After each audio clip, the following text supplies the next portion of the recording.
It's February and Valentine's Day is coming up right around the time we're filming this, or shooting this, I should say.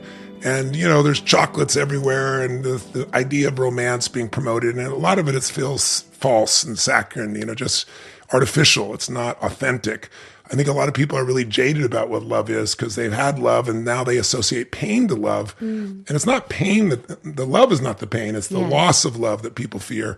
And so I thought maybe we could have a little conversation here with me in the beginning and then you guys can take over about what really is love. And it's incredibly powerful force to shape us because there's nothing on earth more powerful. Nothing will take someone to their knees quicker. I don't care the strongest warrior on earth, man or woman, than the loss of love. Yeah. Nothing lifts you higher than love. When you're totally in love, what's wrong with life? Nothing.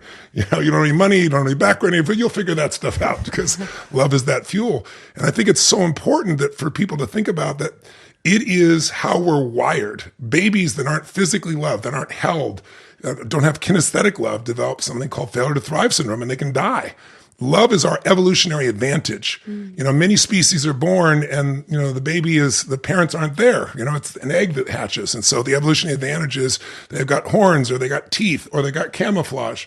But if a human baby's left alone in the forest, no one's there, it's going to die. Our evolutionary advantage is that we fall in love, which means we will put someone else's needs ahead of our own. And I think that's critical. And that doesn't have to just be intimate love, in the form of physical intimacy. It can be the love of chosen family. It can certainly be the love of family. And we've certainly experienced a whole explosion of that with this modern family we have here. And with our daughter, who's just shy of 2 years old now, it's been an explosion of love. Well, my mission is to have the people feel loved and cared for. Sometimes love is too strong. They don't believe it. But when you're up there sweating for 12 straight hours, the third day in, people get converted and they start going, this guy really means it. But I just got back from the JP Morgan conference. And what I was really touched by in that environment was Jamie Dimon, who's the CEO of that bank, JP Morgan. The end of his whole talk and the thing that permeated the room was this feeling of kindness and love. That's the missing ingredient in our world. And to even have the bankers say that. And then, of course, Mary Caroline Erdo, some of you read my books on finance, and she's probably one of the most influential women in all of finance, manages, I don't know, $4 or $5 trillion now in business. And you just see she created an environment where everybody felt nurtured, cared for, loved, looked out for. But the most successful leaders that I know are heart-driven leaders. I mean, what makes you a leader is you care about something more than yourself. You care about something, whether it's your family, your kids, or your community. There's something you love. That's where energy comes from. That's what changes life. So I hope that we all know what love is. We all know we can't live without it. But we've all had disappointments and pain. And I hope that those out there will reconsider that love could be something you could open yourself to in the first steps of just kindness and just caring and just warmth and love that's outside an intimate relationship. And if you can find that outside the relationship, it can also lead to the intimacy that so many people are craving. And the biggest mistake I think with love is thinking that love is something you go get, or relationship is where you go get love, when I think a relationship is where you go to give love. We all have practiced that. That's why there's more, there's never less for anybody. And I think the ultimate test in a relationship, whether it be a deep friendship or anything else, is, what are you willing to give for this? When you're in love with somebody, you give anything. You're lit up by what you give. You're not saying, what am I getting? The minute you start measuring, what are you getting? Now it's a trade. It's a horse trade. It isn't love anymore. It's an exchange. There's nothing wrong with an exchange. You can do that in business, but even the most successful business people that I know, they love their clients. They fall in love with their client, not their product or service. Yes. Or another way of looking at it is our daughter who, we want to make sure she understood sign language before she could speak. So a lot of frustrations with children is they're trying to communicate, but no one understands. So now she speaks, obviously, putting a lot of words together. But she'll go to like her music class or something, and you guys know, she sits there, rubs her heart, which means, please. And then she'll say, please, and put her hands up. She wants to hug everybody. Kids like smacking her aside, get away from me. Doesn't stop her. She keeps coming like a love bug. And why is that? Because that's all she's seen. Yes. All she sees is us. Everybody hugs, kisses, loves, acknowledges. And love is also how you express it. A relationship is often the sum of communications you have. Dr. Gottman, who's probably the greatest expert in the world on intimate relationship love in terms of sustainability, he has a 91% success rate in watching a couple talk for 15 minutes and saying whether or not they'll be divorced within 5 years. And the reason is there are certain ways of communicating that turn people off. When you roll your eyes to your partner, when you're non-responsive, you look somewhere else when they're communicating to you, when you are telling your partner what to do, when you're trying to control them. There's certain issues that just kill the experience of love. No one wants to be controlled. But I think the way to look at the love in your life is say, how can I expand at the most basic level the caring and kindness I have for the people around me? I know that some studies have done with kids that are very violent. And there was a group in Texas that I worked with years ago, probably 25 years ago, and it was in this high school. And they got these kids to care for animals. And they learned to care and love an animal, and then it started transferring to humans. Maybe you don't have what you want yet, or you're in a relationship that doesn't feel like there's a lot of intimacy or closeness. Maybe it's time to get closer to some of your friends and build the muscle up, so to speak. Honey, you're unbelievable at self-love. I think it's because of your connection to God and your way of looking at loving yourself is as simply as doing those little things that you would do for someone you love. They're kind things, they're gentle things, they're conscious things. It's like creating room for them, or like me not wanting you to have to go through that. So, all right, I'll cancel the meeting. It doesn't matter who it is. But then it's you at the same time saying, no, this is what's best. And both of us operating from a frame of we're not trying to get what we want. We're trying to serve the other. That's what love is. That's what you do with your child. That's what you do with your dearest friends. That's what you would hopefully do with your intimates. So what gets in the way of that is not that you don't just love yourself, because quite frankly, I would say for a good portion of my life, I wouldn't say I didn't love myself, but I certainly didn't flow at the level it does for you. You've been a role model for me on that. Now it's different today, at about to be 63 years old. I've hit a sweet spot at some point. But the reason I bring this up is if you're hard on yourself, being hard on yourself separates you from love. And so I've had to learn. I used to beat myself up. I hadn't done enough, created enough for you, for the family, for anybody, for anything. And what I've learned the last few years is when I beat myself up, it separates me. I'm not present for you. I'm not present for the family. So I really don't do it anymore, but it was a lifelong habit. But I also want people to know that if it's hard for you to, quote, love yourself, you can be kind to yourself. You can do some simple things for yourself you do for others. And if your wiring is, I got to do something of value, then do something of value. I want people to know it can be more than you can imagine, but you have to not just love yourself, you have to get outside of yourself. You got to find something to serve you care about more than yourself. That's when your fears and your angers and your frustrations disappear, is when you're serving. And as long as we're in our own self, it's just the nature of the mind is to dissect, break things down, find out what's not right, what's not good enough. So you can leave that by service, and you can also still be service of yourself. And then the other thing I just want to mention is what kills love more than anything else, or at least, intimacy for sure, is the law of familiarity. The law of familiarity says that if you're around anything enough, you tend to just take it a little bit for granted. Somebody gets a brand new car and they're a young kid, or you're a young professional and that car represented some hard work you did forever, had some image for you or some identity for you. Bless you, honey. And then you get in the car and it's amazing. And then one day there's a scratch and you're like, oh my God, I can't believe somebody scratched my car. And then, next day it's scratch. And after about 6 weeks, you got 4 or 5 scratches. It's a car, But unfortunately, that's how people treat their relationship. They get used to it. The things in the beginning you would never say to your partner, you wouldn't say to a stranger, you say to your partner because it's safe and it's not kind. So I think we all have to constantly, you and I do this, all three of us do this. We know that our love is a accumulation of our communication. And we talk about how much we love each other at the time. I say, how did I get so lucky to get you? How did I get so lucky to have this extraordinary family? How did we get lucky to have our daughter? It's those conversations that are sincere, that are ongoing with yourself as well as your partner or with your friends that make it happen. But the law of familiarity is natural, unfortunately. So is gravity. But if you let gravity, you'll be on the ground. You have to push against it. And I think what a lot of couples and a lot of friends even need to do is reawaken the newness in their relationship. And that's just by getting curious again, and again, by being less judgmental. I always say to people, people say, how do you have this ability to influence people? Or parents will come to me sometimes and say this to my kid. And, well, why do you want me to say it and you're not going to say it? Well, because I'll listen to you. But it's not that. It's that I don't judge anybody. I know we're all here at Earth School. I know we're all figuring it out. I know people make giant mistakes. I know most people have done or said something at some point they wish they never have. And our culture is totally unforgiving of that now. But reality is that's humans. And so you can't really, you're not going to consistently influence somebody for a greater good while you're judging them. But if you're loving them and they can feel that, that can get through almost any barrier. And that's how we've been on the suicide interventions. The people so stuck that, there's no way you're going to get through them. But we get through to them, and I get through them as well by truly loving them. And if you do that not once, not conveniently, not as a technique, if you do that enough, you can get through to anybody. There is no force greater on earth, and there's no more attracting force to your life. All the beautiful people in our life, honey, that we consider chosen family are attracted because we love them unconditionally and they love us unconditionally. And it's like, it's a virtuous cycle that everyone deserves to have.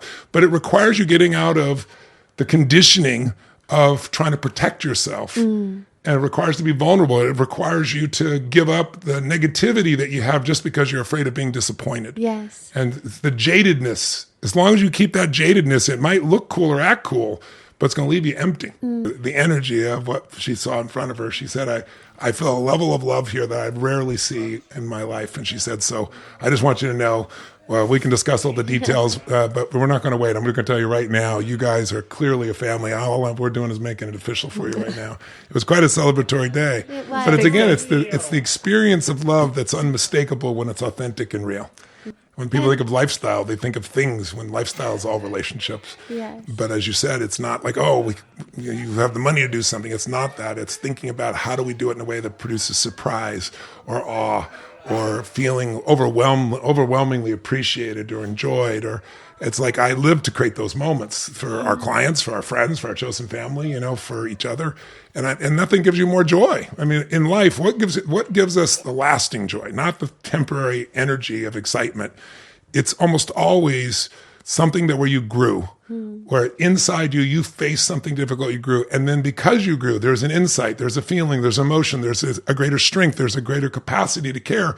And now you're able to share something. Like whenever we have something beautiful that happens in our life, what's the first thing you want to do is share with somebody you love, because it magnifies it. That's what relationship is. It's the magnifier of human emotion. So if you're both really messed up in a really terrible place, you'll magnify the negative. But if you're coming from just a warm, loving, kind, as simple as those words are, place, it opens the door for a deeper level of love for anyone. And people are always surprised when they come see us and everything else. They expect us to be like giant partiers. I don't know what they expect. But we're home buddies because of the littlest things in life that we appreciate. We certainly have the privilege of playing on a global scale and interacting with extraordinary human beings of every type you can imagine. But it's those small, intimate moments that make life lasting. And every study on happiness, and everybody wants to be happy, right? Or some version of that. They want a life that's meaningful. All of those show that the number one factor above all else is the quality of your relationships. The quality of relationships is the quality of your life. But in order to have that, I think we've got to certainly be kinder to ourselves, and you want to be the kind of person that you would love. Like I work hard to be the person. I have a hard time even saying it. You have no difficulty with it. I love myself, but I appreciate this man that I've become with God's guidance and my focus and effort and a lot of grace.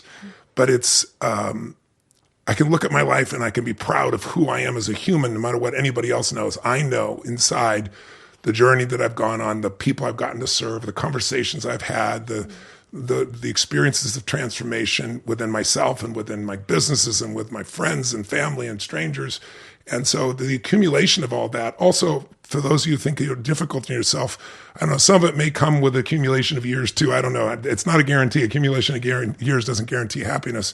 But I think there's a place for those of us who've been wired for contribution, wired for achievement, where there's a point where you finally have to plant the flag and say, okay, we've won this thing.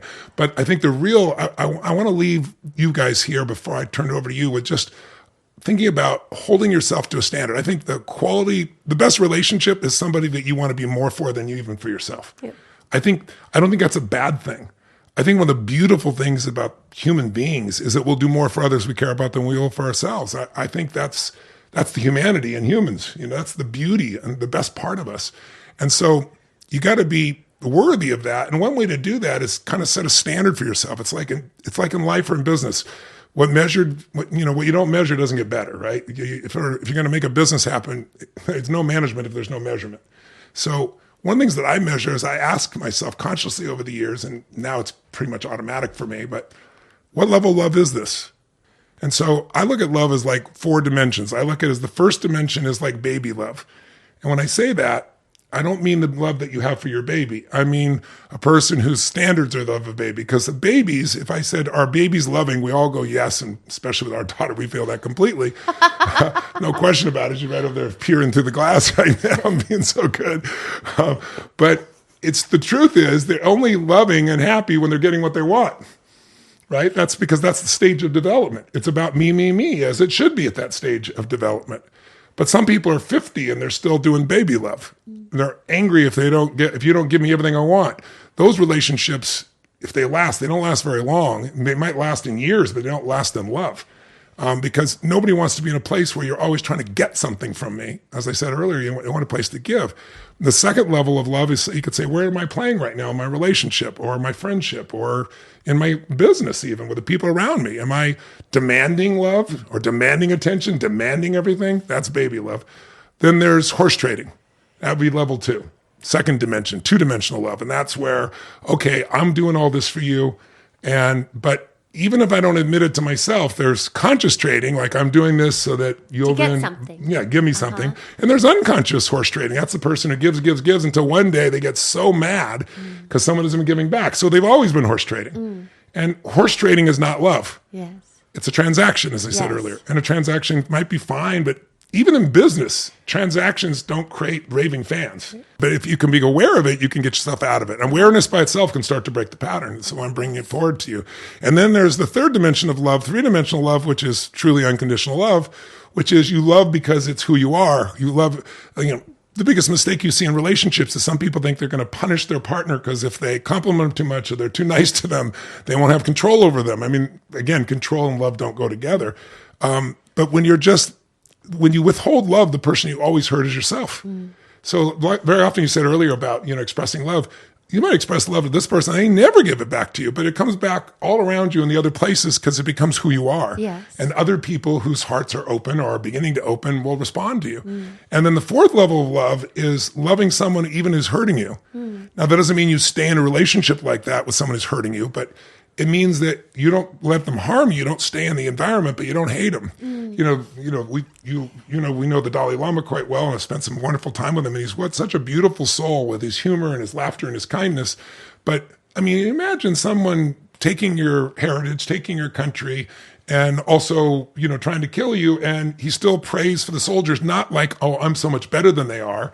Like he wants to be free of the guilt. He wants them to have joy in their hearts. Yes. Mother Teresa certainly did that. Nelson Mandela, one of the greatest human beings I've ever had the privilege of meeting, to be able to take the people that imprisoned him for a quarter of a century and try to enter their world, enter their shoes. And what are they thinking? What are they feeling? We have a chance to touch people. I just got back from my aunt's funeral, and every person that got up to speak, I was so struck by what we all know, but we forget. It's like the littlest things we do touch other people. The littlest kindness, the littlest caring, the little bit of laughter, the little bit of focus and attention. And I just think in this month of Valentine's, maybe expand beyond Valentine's and say, where am I playing in my relationships? Level 1, 2, 3, or 4. Not beat yourself up, but if it's 1 or 2, it's time to step up. And that takes a little courage. It takes a little vulnerability. It takes some faith. But we're not all Mother Teresa. We're not all Nelson Mandela, but we all have the capacity. And we're not all do it all the time. But the more you go to places like that, the easier it is just to be unconditional in your loving. And like I said before, I don't know of a stronger force on earth to attract people to you in life, in family, in business, than to feel that there is a sincere putting of them first. In the financial world, the concept of, being in a position where you're a fiduciary, big F word. And what it really means is you put the needs of that person ahead of your own. And the law requires someone who's a fiduciary to actually do that. Well, what if your law of life was to be a fiduciary for the people around you, to be the person that looks out for their best interests first? And you don't have to worry about your own, because if you really do that, your life is so much love and so much friendship. And from that, so much opportunity and so much meaning that whatever was your biggest goal of your life before will look like a cartoon compared to the quality of life you'll create. So I encourage people to not measure with harshness, but just practicality, and say, how am I playing right now? And if I'm not there, and by the way, it can change moment to moment. Yes. And I've been one, and I've been 2 as well, Yes. but I pride myself in keeping to 3 and 4 as much as possible. The more you do it, the more it becomes your identity. The more it becomes your identity, the more it just happens naturally.